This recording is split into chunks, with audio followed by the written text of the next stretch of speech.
Sean Strickland's like, I'll fucking grapple you all day, go fuck yourself, Strickland's personality. I go, hey man, he's a ADCC champ. I just let you know. And he goes, I got this. This is what I think of fucking ADC champ. You know what I mean, guys? Hello, MMA fans. We are in the sauna right now at Ruka Gym, and I am with the man with the plan, Jason Parillo. He just got done working out. What's the go-to workout for Mr. Parillo these days?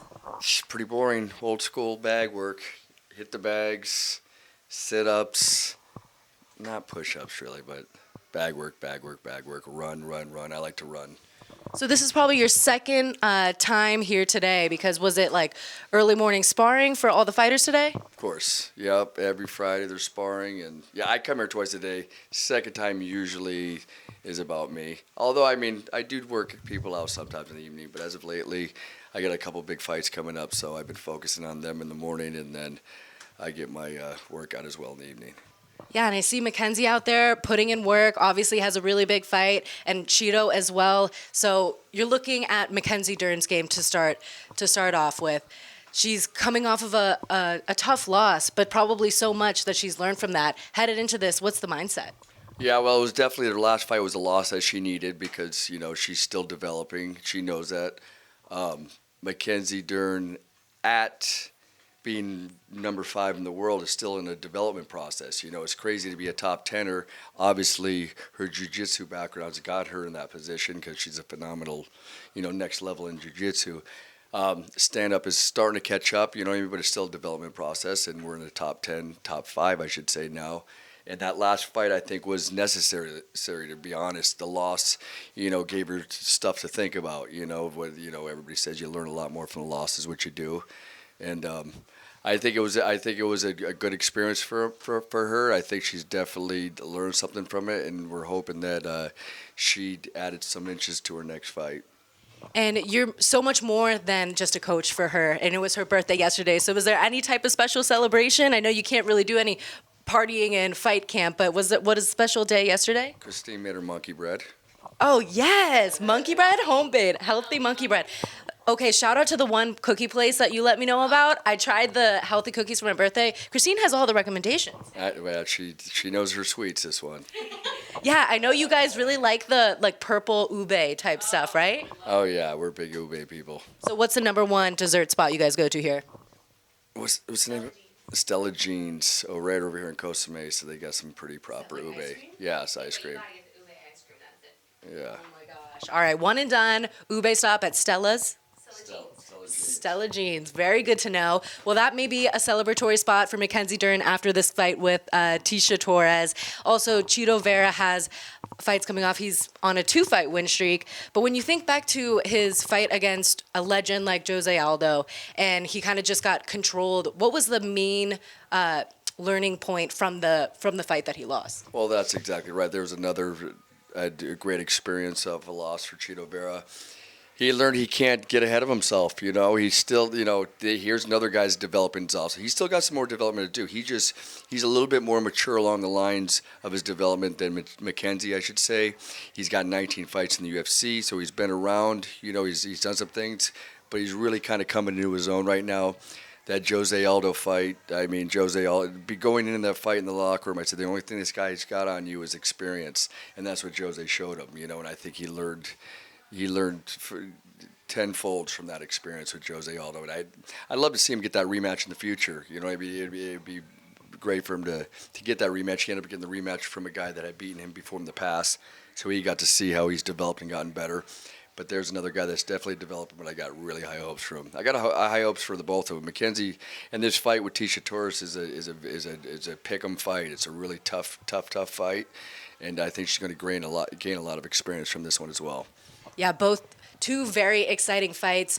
When you think about some of the wins that Chito's had, a lot of people want to hate on the Suga Sean win, and Suga Sean even's, branding it as, I'm still undefeated. What are your thoughts as a coach when you see a fighter, saying that he's undefeated?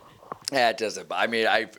I haven't heard it all because I know that I'll hear more, but I have enough experience, I think, at this point to where I've heard a lot of shit talking, I've had some fighters go up against some pretty big names before in the past, and I've had some fighters that have been pretty big names in the past that have been boisterous and put themselves out there and flamboyant and cocky and talk a lot of shit. So it really, for me, that puts kerosene in the fire. With Chito. That's going to. He's got to remember he's going to have a rematch probably one day against Chito. And all he's been doing is fanning the flame on Chito, and Chito is a guy that doesn't take time off. And if for some reason by that point, because he's got the top of the mountain, and he thinks he wants to take some time off, all these years of the talking shit, we'll make sure he doesn't. Chito's got his number, I believe. I really do. He seems to be the type of guy that, he only has that one loss, but,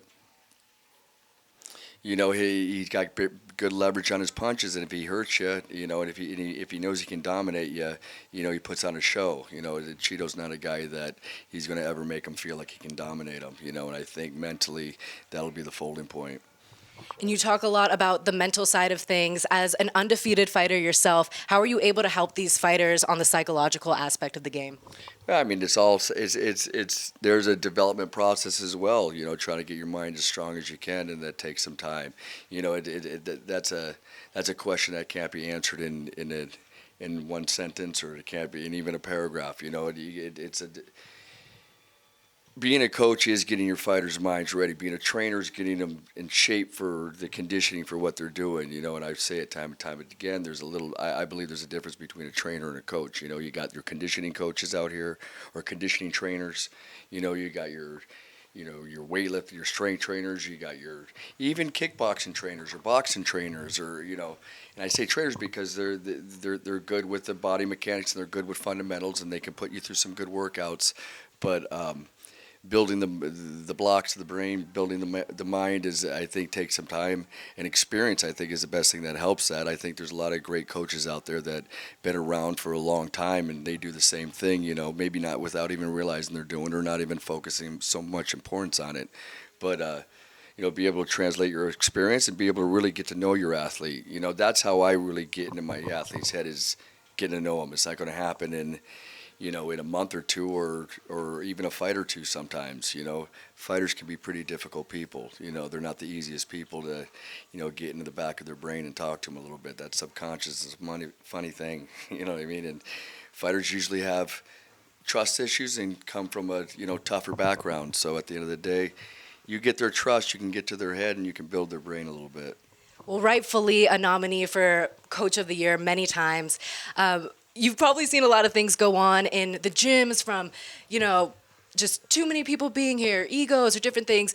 When you think back to that one clip of Sean Strickland and Orlando kind of going at it in the accidental elbow twist or whatever, as a coach, how do you have to step into those moments and kind of be like, bro, he has a fight coming up. What's going on here? Well, that moment, first of all, neither fighter were my fighters. Okay, so I mean, like Orlando, I worked for years ago. It was a funny situation. That situation was really offbeat. It was my birthday. So it was my birthday. It was the morning of my birthday. I had some sparring going on, so I was going to attend to that. And those guys were kind of doing their own workout. Strickland was down here to spar with, I think, Moses that day. It was Moses, like a fighter that's been here for years, that Strickland has come down for years. Yeah, Moses, Marietta. Came down to spar Moses.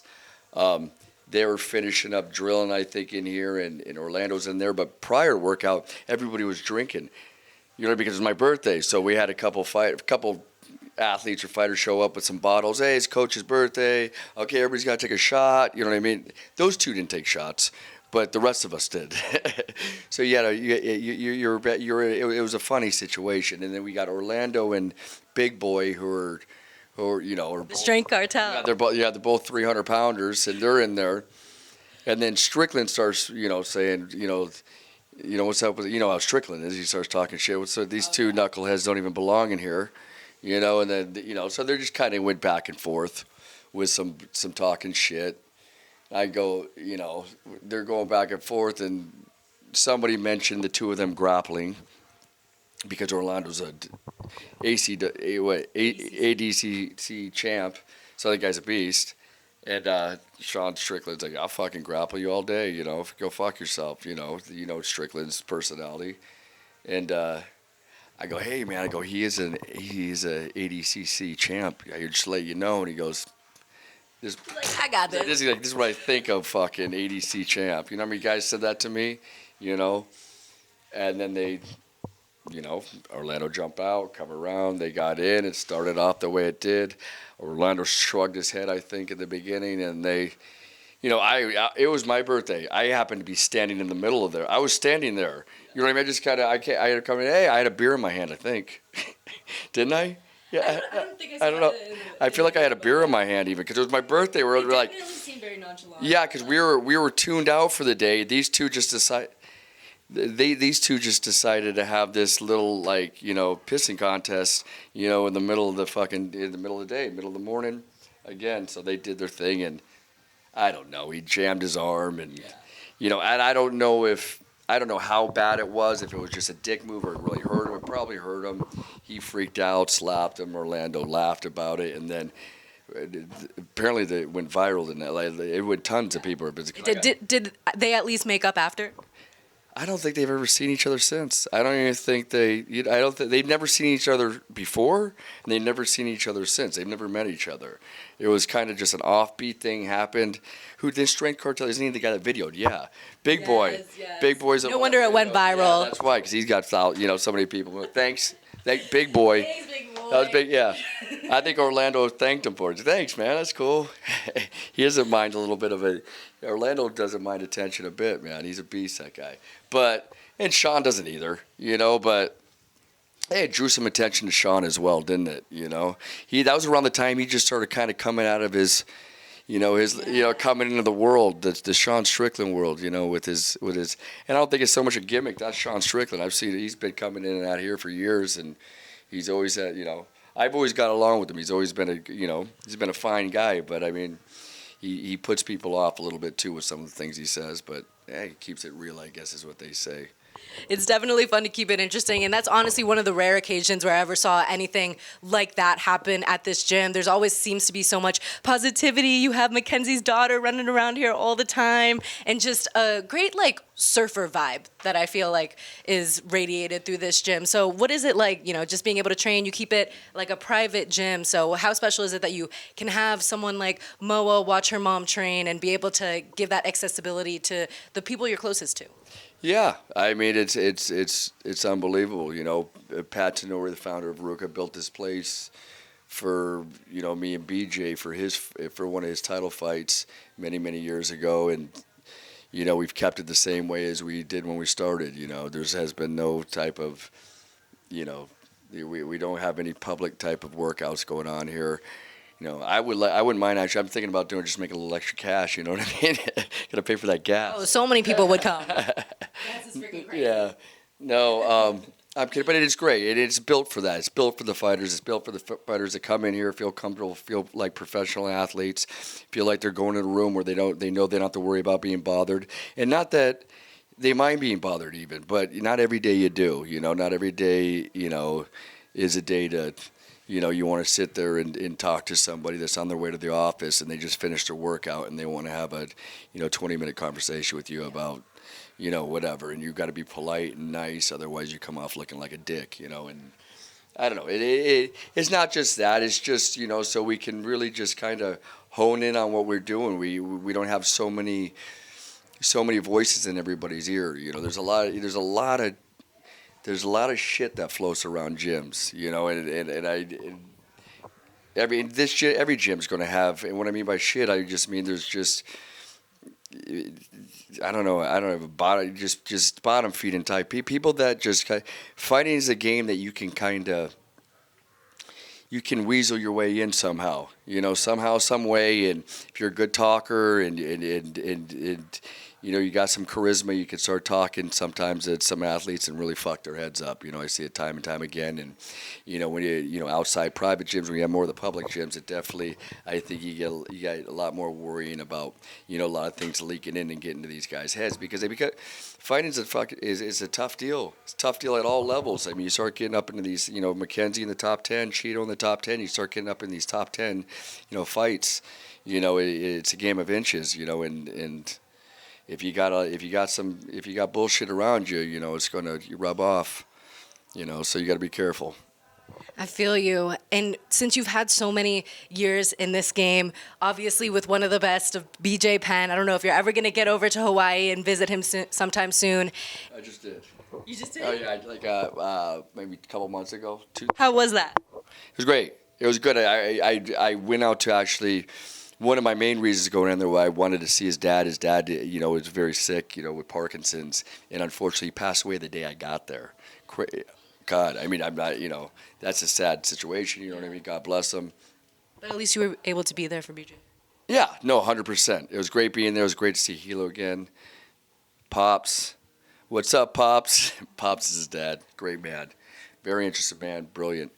But yeah, I got to get out and see him. I'd love to see BJ. He's a close friend of mine now, running for governor. You know. I know. I heard about that. Yeah, running for governor of Hawaii. What do you think of his chances? When anybody's ever asked me my chances on BJ, whether I think he's going to win or lose, I always say he's going to win. Oh yeah, that's honestly what you need in a coach, a best friend. That's awesome. When you think of all the short-term stuff, what has been your favorite moment of recently? Because you had that whole nomination for Coach of the Year, so obviously it was attributed to the big year that you had with your fighters here. So has there been a favorite moment that you can look back on and say, man, this is why I'm in this game? What, in the last year in 21, or is that, or just? Yeah, 21 or like last 3 Well, years. the last few years with Mackenzie and Chito, I've been, you know, finding a lot of success with them. I mean, it was brilliant seeing Chito knock out Frankie Edgar at Madison Square Garden. I mean, that's a very big moment on a big card. You know, all the fights. Mackenzie had a great win against Nina, which put her up in the top 10. Coach of the Year is always obviously a huge honor. You know what I mean? That's always cool to be, you know, really cool to be nominated for. They all blend together. I just like everybody else have to get to the point in your life where you focus on the positive things, because I can point, you know, you can think about the negative things throughout the year a lot more than you think about the positive things now, don't you? You know, so, but I've had some great positive things happen to me over the last year, and I put them all on an equal playing field. I really don't try to favor anything or anybody, even myself. Can't favor myself and be the coach. You know, just love being Coach of the Year. Fuck, those kids win. That's awesome to hear. I can't wait for you to be nominated many more years and also win it, because I think you're definitely deserving of it. Can we get our girl Christine in here for a short second? We need your opinion on some of the characters at RVCA. You guys can both collaborate on which fighters you think get this superlative, but the funniest person at RVCA. We should ask everybody at RVCA. Who would you say? This guy.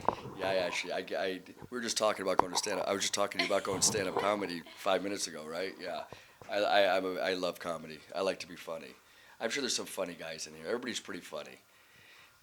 Awesome. All right, another one. Who is the person at a bar most likely to make everyone take a couple shots? I have a feeling the questions so far. Your questions are kind of. Did you guys already talk about these questions? Always behind to be the pick. I feel like Vera. second is like you're first fronty, and then it's Chito. Yeah. Like Chito is Parillo. Just he was 20 years yes. Like when Chito is 47, they're gonna be the same person. Who is the most naturally disciplined? Like they don't need to be told twice. Yeah. They're just Chito. Yeah. Like he could be gone for a month or two, and we would come back and he would be in great fucking shape. That's awesome. Yeah. And are there anyone on the come up right now that's either working their way in the amateurs or maybe not in as big of a promotion that you think the fight fans should keep an eye out for? Yeah, but they're not going to see him for a long time. I got a couple young kids that are 19 years old, so they're not going, and they're going to be fighting. They got amateur fights lined up here in the next couple of months. I got my boy Max Tucker, and then Wyatt. What's Wyatt's last name? See, I don't even know. I've seen him for a while. Yasmin actually's been coming here for quite some time, for a couple of years. That's who she was sparring with when she tore ACL. Yeah, there's a handful of them in here, but yeah, I'll hit you up to make sure we can promote them when the time comes, huh? Hell yes. I can't wait. I want to be part of the supporting squad, all the up-and-comers coming up. We're about to die of heat exhaustion, so I'm going to cut this interview short. But thank you so much, Jason, Christine, and we'll see you next time.